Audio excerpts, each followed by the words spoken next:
Duolingo sucks now. I mean, the concept is relatively simple. If you want to learn a new language, whether it's a real language or a fictional one like High Valyrian or Bazinga. whatever, Duolingo would be your go-to stop. And the app isn't even limited to just languages. They even teach math over there now. Although some mathematicians and I would argue that maths is a language, perhaps go even as far as saying as maths is the language of the universe. But what happened? Why am I talking smack about an app that is used in schools as a language tool and certified by numerous educational institutions?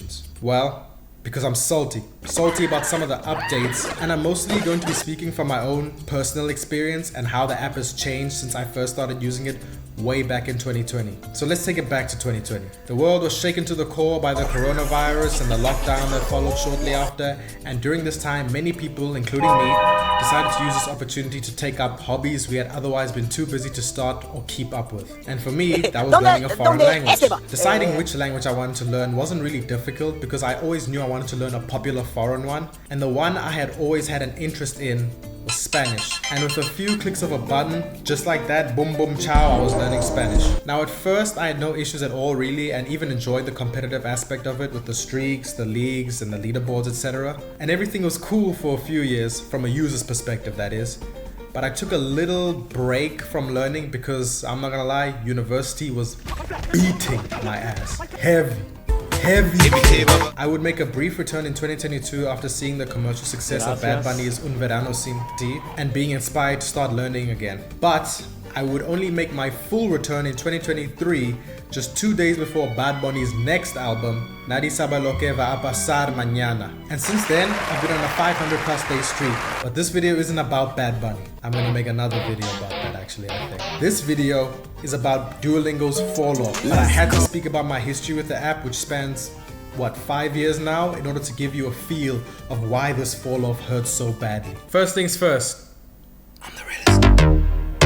Awful update they implemented towards the end of 2024 that saw a change to the way the heart refills works. Just for those who aren't familiar, on the free version of the app you cannot learn as much or for as long as you'd want. You are limited to 5 hours at a time, and every time you make a mistake in a lesson, you lose a heart. You lose all 5 hearts, you cannot continue with your lessons, but there are 3 ways to refill your hearts. One is simply by waiting. I believe each heart regenerates after 5 hours, but this method can be tedious and pretty annoying if you're in the mood to learn right then and there. The other way to regenerate hearts is to do a practice lesson by clicking on your empty heart icon in the top right corner and selecting practice to earn hearts. The best thing about this feature is those lessons would contain questions and words from your current section and previous sections, so you could brush up on older material whilst earning yourself new hearts. This all sounds great, so what's the problem? Well, they changed it. They changed how many hearts you can earn at a time, from as many as you'd want, max being full health, which is 5 hearts, to only being able to earn 1 heart.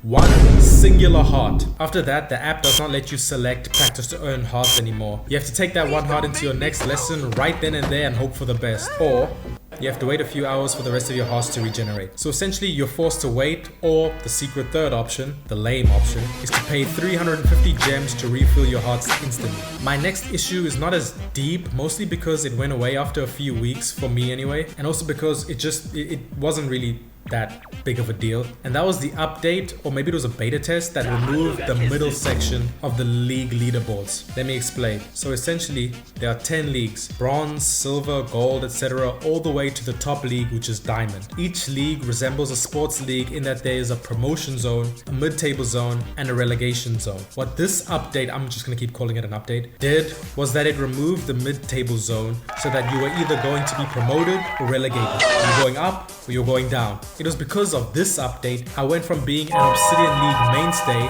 Obsidian is the second best league by the way, to a series of relegations that left me in the Amethyst League like some broken. But this update has since been removed for a while now actually, and I'm still stuck in the Amethyst League, so maybe I'm just salty that it put me where I belong. The next issue I have is the one that inspired me to make this video in the first place. And to be honest, it might not even be a fair criticism of Duolingo, as it's likely an issue with my phone. But I don't care, I'm mad and I feel like ranting. And that is the time loop. Time loop? Yes, a time loop. Yes, like Groundhog Day, like Polnareff trying to get up Dio stairs, like that one episode of Sweet Life on Deck, exactly like that. I've been trapped in my current loop for about a week now, and I've had like 4 resets, and I've tried going to Google to find a solution. I even went to the abomination that is ChatGPT, and of course that useless fool didn't help me, so I'm literally stuck in this loop. There is a workaround that I figured out because I've had this issue for a while now.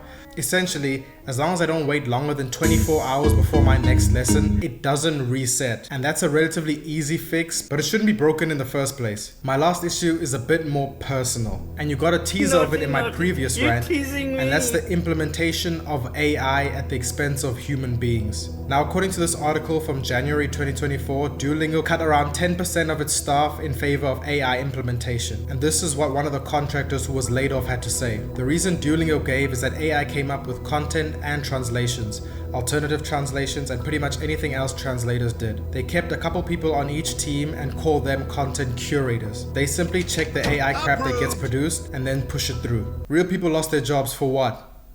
Profit. Simple as that.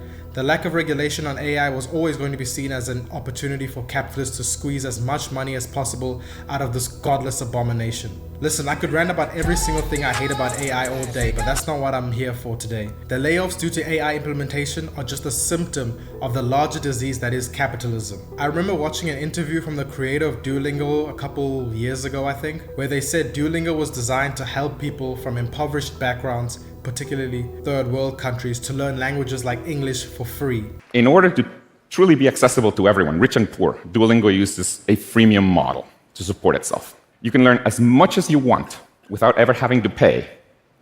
But if you don't pay, you may have to see an ad at the end of a lesson.